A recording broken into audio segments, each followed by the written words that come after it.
Welcome back to Movies in a Bottle, where today we are breaking down Small Soldiers. This movie is basically Toy Story's cooler live-action older brother, but instead of Buzz and Woody finding Andy, this is the alien Gorgonites trying to survive their battle with the Commando Elites while some kids are caught in the crossfire. Shout out to my buddy Zach for the recommendation. Let's roll film. We open with a commercial from Globotech telling everyone the great news about how they're bringing their expertise and working with the Department of Defense to everyday household products, turning swords into plowshares for you and your family, they say ironically as a Globotech sign replaces a Heartland toy sign. The toy maker, Erwin, is shocked to see his boss arriving early by helicopter, so he frantically starts packing his designs. Another toy maker, Larry, arrives to give him a hand, and they start talking about the recent merger on their way down to the meeting. Erwin is bummed that Globotech only seems to care about profits, but that doesn't seem to be an issue for Larry. He's happy with the changes around here, like seeing his new boss's assistant, Miss Kegel. Yep, that's right, her name is Miss Kegel. The new owner of Heartland Toys is the cutthroat business tycoon Gil. He took over and only kept these two because they were responsible for the most successful launch in the company's history. But during Erwin's anxious pitch for the lovable alien Gorgonites, it's clear that Gil isn't convinced they can put lightning in a bottle a second time. He just isn't sold on the idea of toys helping kids learn stuff to help the Gorgonites achieve their mission of getting back to their homeland of Gorgon. Larry jumps in right afterwards with his pitch of the Commando Elite with a video and everything. Gil seems impressed at first, but starts to lose interest when Larry tells him that they can't actually do all the things in the ad. Then Gil goes on a long rant about wanting these toys to actually do the things they show in the commercials for once. He wants the toys to be so smart they can play back, and to ditch the batteries not included nonsense, upgrade these things with a lifetime Globotech battery. Department of Defense stuff. Erwin starts to object, saying that it doesn't really seem feasible currently, but Larry assures Gil that they can do it. Then, against Erwin's wishes, Gil observes that all soldiers need enemies and declares the Gorgonites and Commando Elites as such from now on. Then it goes from bad to worse as Miss Kegel informs the designers that Gil expects these toys in just 3 months. Larry again says that they'll get it done, and she welcomes them by giving them their access cards with their passwords, which Erwin absentmindedly blurts out saying, "Hey, mine's Gizmo." Joe Dante directed both this movie and Gremlins, and you'll see a Gremlin skull on Alan's desk later. Being the well-to-do employee that he is, Larry goes on to order some chips, or microchips, to get started on the toys. He forgets his password, but remembers Erwin shouting out his earlier, and goes on to order a surplus of state-of-the-art military-grade chips. The X-1000 sounds great, and they start building and packaging the deadly Commando Elites and the lovable misfit Gorgonites. Now it's time to meet our unlikely hero, Alan Abernathy, as he bikes across town to his dad's toy shop. We get all we need to know about the state of the store when a kid walks off unimpressed, saying that they never have anything good here. Their delivery driver, Joe, shows up to drop off their order and is surprised to see that Alan's dad, Stuart, has left Alan in charge. We'll learn more about Alan's not-so-squeaky clean record soon, but for now, he and Joe get curious about the new toys in the truck, and they check out Major Chip Hazard, leader of the Commandos, and Archer, emissary of the Gorgonites. They're so impressed with how advanced these toys are that Alan cooks up a scheme while his dad's away at a small business seminar. He rolls a nat 20 on persuasion and convinces Joe to lose a box before they come out on Monday so he can finally make his dad's store a little money around here. And because Joe is a real homie, he even leaves him with the promotional cutouts too. And this is the only place where you can actually see the unedited art because they removed Chip Hazard's gun in the released version. Phil Hartman played the neighbor, also named Phil, and sadly this was one of his last roles. Trying to use sensitive language here, his wife had ended their lives using a firearm. Understandably, that alongside some other tragedies that year were part of the audience's cold reception and some censorship on the final release. Then right away it seems like his plan is going to work because a couple of customers come in and it turns out to be Alan's neighbor, Christy, and her little brother, Timmy. Apparently she's heard of him, but while they talk, Timmy wanders to the back and sees Archer and Chip fighting, and he tells his sister that he found his birthday present. But by the time they get back there, they're gone. Christy starts to tell Timmy that they're too expensive anyways, but he totally humiliates her, saying that they are not because their parents still buy her Gwendy dolls. Totally embarrassed now, she leaves in a hurry, telling Alan to save those two for her. She's friendly on her way out, telling him to come say hi once in a while, but he comes back down to earth once he sees her boyfriend roll up on his cool motorcycle. Then he unknowingly saves the Gorgonite leader from an untimely end at the hands of Chip before setting up the rest of the displays. But he finds his dad's plane ticket is still at the shop, then he races home to catch him. Then we meet the parents. Christy's parents are Phil and Marion, and Phil is obsessed with electronics. He's got a huge home theater set up and he's installing a new cable dish to go with it. But the problem with that is Alan's parents, Stuart and Irene, are the opposite, and they cannot stand all of his electronic junk, and they certainly don't want Phil to chop off a branch of their tree for better reception. Alan makes it to his father just in time, and his dad seems quite impressed at his son's diligence, while his mom just grills him about making sure he locked up the store correctly. Later, while doing his homework online, Alan notices something moving in his bag, and he's surprised to find that Archer has somehow gotten in there. He says, "Halt, who goes there?" to activate him, and he quickly loses interest, but for a second he thought Archer said his name. Okay, let's meet the rest of the gang. Meanwhile, Chip has woken up the rest of the Commando Elite, and we got Butch Meathook, a sniper, Nick Nitro, demolitionist, Brick Bazooka Artillery, Link Static Communications, and Kip Killigan, covert specialist. Chip reminds them all of their mission to destroy the Gorgonites, and they set out to find new weaponry to do just that. Alan passed out doing his homework, and Archer uses this as an opportunity to learn about us using Alan's computer. He learns all about the history of the United States, from Abraham Lincoln to the Watergate scandal, but in his searches he sees a place so beautiful that it must be the homeland of Gorgon, and the image on screen is the picturesque Yosemite National Park. Alan wakes up to his cat giving Archer a little bath, and he can tell that Archer is just pretending to be a simple toy. He convinces Archer to drop the act, and soon he is declared a friend of Archer, defender of the Gorgonites, and keeper of Encarta. Anyone else remember Encarta? At the shop, the commandos have geared themselves up, and Chip is rallying them to start their hunt of their sworn enemies. They are the best of the best. One of their Gorgonites still in the packaging wakes up just in time to see all this and seemingly hides before they're all spawn killed. The next day, Alan is forced to close the shop because of all the damage the soldiers have caused, and sadly, one of the Gorgonites, Troglokon, did not survive the night, and worse yet, the soldiers and the Gorgonites are still missing. Christy drops back by to get the 2 toys she thought were on hold, but Alan has to give her the bad news that he thinks someone broke in and took the toys. She looks at the state of the place and asks if he's trying to do some insurance scam, but at this point Alan has had it.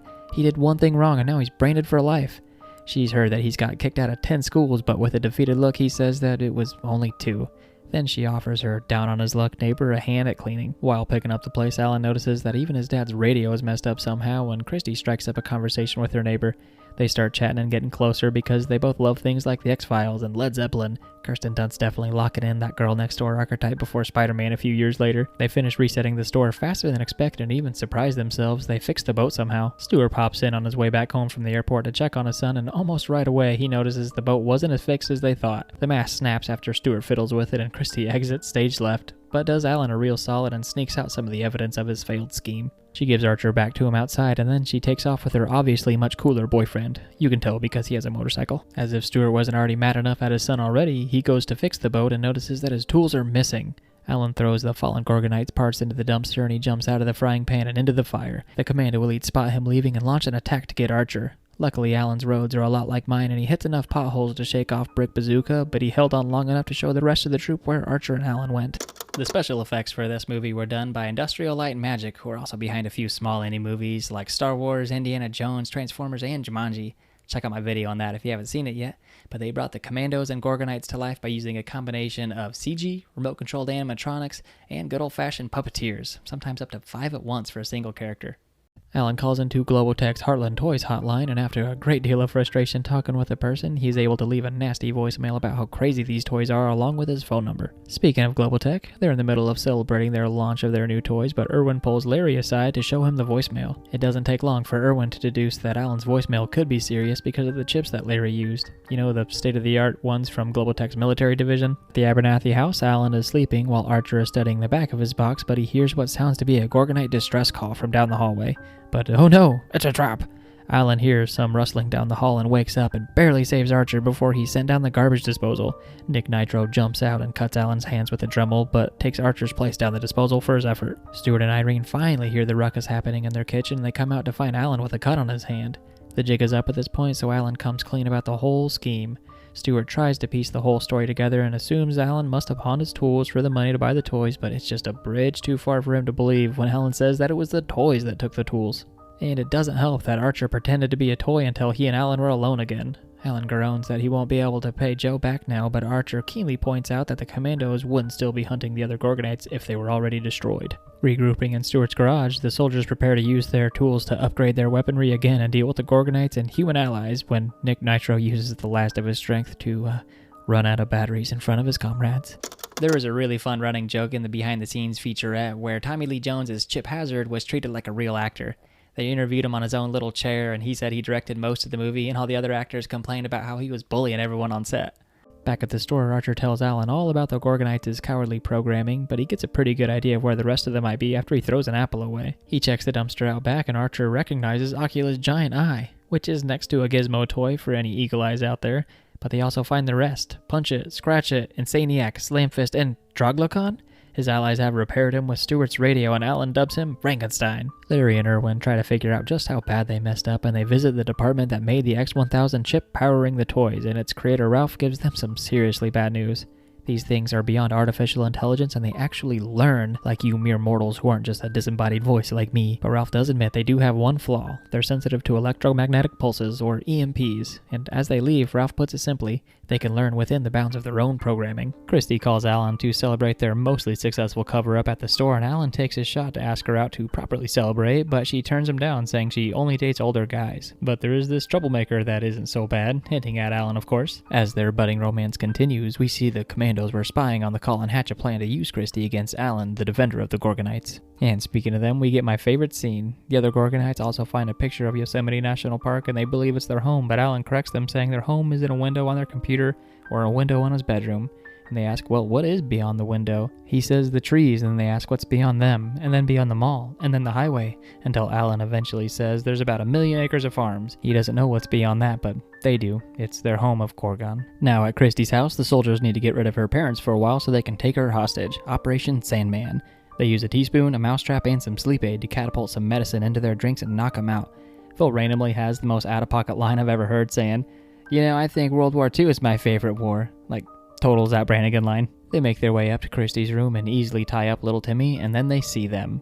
Christie's collection of Gwendy dolls. Chip denies his soldiers' request for a 3-day R&R pass and orders them to get Nick Nitro's body because, after all, a mind is a terrible thing to waste. Chip takes out Nick's X-1000 and they modify the random electronics in the room to start reanimating the Gwendy dolls. Cannon Fodder Gwendy reporting for duty. The song they used to bring the dolls to life was called Bombshelly, and it was an homage to the Bride of Frankenstein. But now that everyone's here, I want to shout out the voice talent. The people behind the mockumentary This Is Spinal Tap voiced the Gorgonite crew, and the people from the war movie The Dirty Dozen voiced the Commando Elites. Lastly, Sarah Michelle Gellar and Christina Ricci were the voices behind the non-copyright infringing Gwendy dolls. Briefly checking in with Alan and Archer, the Gorgonite spots the Commando Elites in the trees, but Alan tells him that it's just the wind.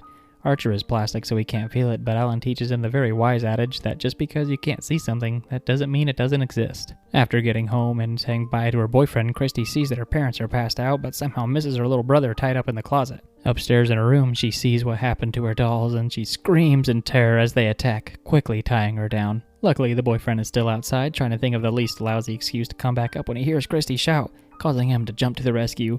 Or maybe not, because he's lit on fire and promptly gets the hell out of there. Oculus sees something through Alan's telescope and frantically tries to get everyone's attention until he is pinned to the wall by a tool with a VHS labeled Surrender. On the tape, Christy is totally not at all coerced into proposing the Gorgonite surrender in exchange for her safe release.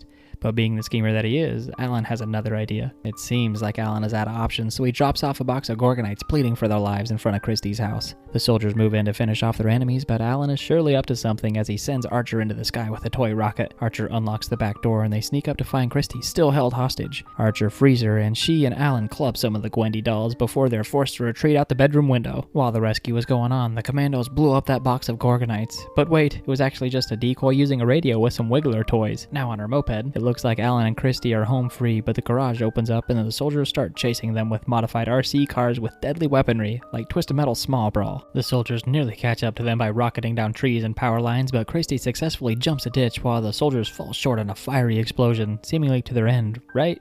Nope. Chip floated down to Toy World, where Joe was about to finish delivering all those other Commando Elites in his truck. Too bad. Chip drafts him to the cause. Alan and Christy get back to his house, and they don't have to spend long trying to convince their parents that the toys are responsible for everything when good old Irwin and Larry arrive. Larry asks Alan for a rundown, then he earns himself a punch to the jaw from Stewart when he reminds Alan that any claims need to be proven in court. However, Irwin is amazed to see the Gorgonites in action, and his creation seemed just as amazed to meet him. But the good times are cut short when they notice Joe's delivery truck out front, followed by a quick mobilization of Chip's growing forces.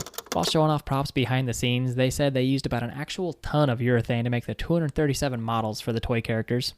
Now convinced, Phil decides they can do without being caught up in the Commando Elite and Gorgonite war and tries to surrender the Gorgonites. The coast looks clear, but then he notices his stereo out in the yard and he activates Chip's trap card. They spring out ready to eliminate Phil, and Chip ends the negotiations, declaring that all 16 of the Gorgonite scum must die. Larry does the math for everybody, saying 7 Gorgonites and 9 humans. Thanks, Larry. Under the cover of the classic 2000s hit Wannabe by the Spice Girls blaring through Phil's stereo, the Commando Elites begin to wage war on the house. Irene uses her training as a stewardess to stay calm during the chaos and wields a tennis racket to swat incoming munitions away while the nerds of the house start to formulate a plan. After the toys' weakness to EMPs are mentioned, Archer points to the transformers on the power lines and Alan tells the others. Irwin confirms that it would be a big enough EMP to fry the chips, so Alan knows what he has to do and Stewart reluctantly lets him go. Now, I'm not going to pretend to be an electrician to fact check this, but Irwin also also points out that they need power running through the transformers, so the rest of them have to go to Christie's house to wedge the breakers open. Their parents have no trouble standing up against the Commandos, but it takes the Gorgonites some convincing from Archer. He rallies them, saying that if they only hide, they'll surely lose anyway, so no more hiding. They join the fight, and they're more than enough to turn the tide in their favor, wiping out most of Chip's reinforcements.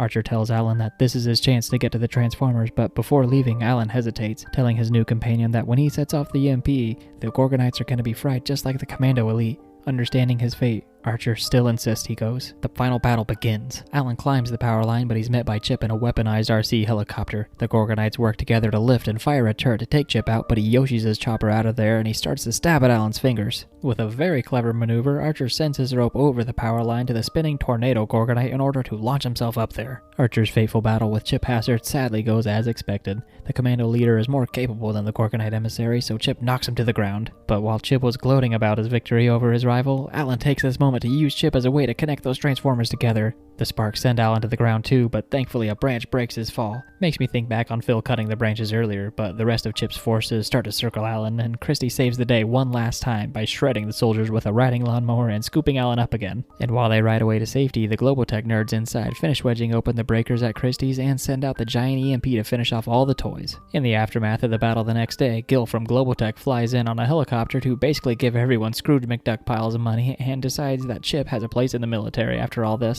Dennis Leary joked that he had a bad experience with the Muppets, which is why none of his scenes had any of the toys in them. But overall, the scenes with the adults were streamlined. There were deleted scenes that showed Phil setting up his equipment earlier, and some more scenes after the toys were already battling. And there was actually a small subplot that was cut where Alan's parents had really missed their lives back in Chicago, which I would have liked because that would make the ending seem a little less bittersweet after they lose their home. While picking up debris, Alan finds a tiny crossbow near an overturned satellite dish and finds the Gorgonites doing what they do best, hiding. Archer pretends to be malfunctioning until Alan confirms the Commandos are dead and they all spring to life, celebrating going against their fate and somehow winning. In a final send-off, Alan borrows the boat from his dad's store and the Gorgonites get ready to set sail on their final journey home to Gorgon. Alan asks one more time if they're sure they want to do this, and he cautions that they might not even find Gorgon. Before he can finish saying that it may not exist, Archer reminds him that just because you can't see something, that doesn't mean it isn't there. Alan nods in understanding and sends the Gorgonites off to find their home. Alright, that's a wrap. I have very fond memories of this movie and playing the PS1 game with my brothers and just having a great time. So thank you guys for making it to the end, and thank you so much to every single one of my subscribers for keeping me motivated to make videos every week. So y'all be good, and I'll catch you next weekend. Thanks.